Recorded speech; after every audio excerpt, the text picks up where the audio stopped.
Pour éviter le bus et les bouchons, on peut opter pour la moto. Mais depuis janvier 2011, une formation de 7 heures est obligatoire pour conduire une 125. Alors Zéro Tracas a pris son petit scooter pour aller voir comment ça se passait et qui ça concernait.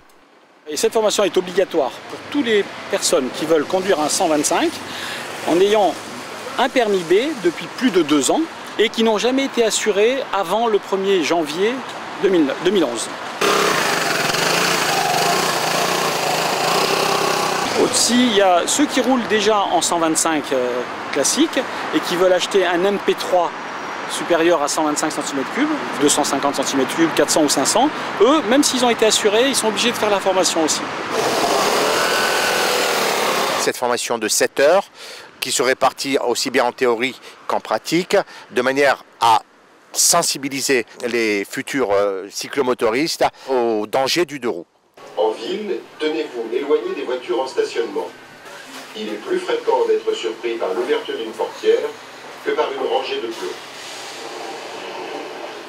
Le but de la formation déjà théorique, c'est de les sensibiliser à avoir un bon équipement, un bon blouson, un bon casque, un intégral plutôt qu'un jet pour avoir une meilleure protection de la face, les gants parce que tout simplement lorsqu'on tombe, le premier réflexe c'est de mettre les mains en avant. Donc. Et puis bien sûr, des bottes moto si possible et puis un pantalon un peu renforcé. Puisqu'on n'a pas besoin de chuter très très fort pour se faire très mal. Un pilote de scooter sur 2, dans les 3 mois, va chuter de toute façon. Donc s'il est équipé à 30-40 à l'heure, s'il a un bon équipement correct d'aujourd'hui, il peut sortir vraiment avec aucune égratignure. Vous devez bien votre regard vers moi. Non, regardez comme moi. Vers moi. Voilà, on sort, un peu de frein,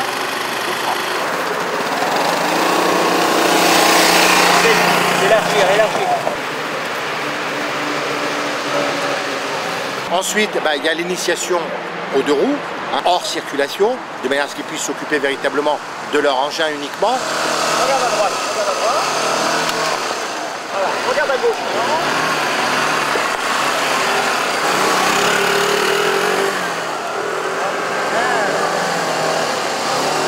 On leur a fait au travers d'une maniabilité à petite vitesse la prise d'équilibre. Maintenant, on va les faire rouler un tout petit peu plus vite, ce qu'on appelait l'épreuve dite de rapide, donc les faire rouler un peu plus vite pour qu'ils regardent plus loin et ils arrivent à bien manier leur engin avec du freinage.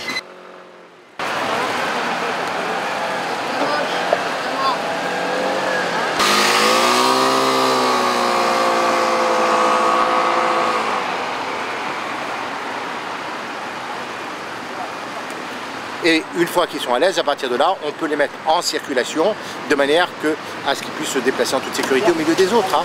Donc...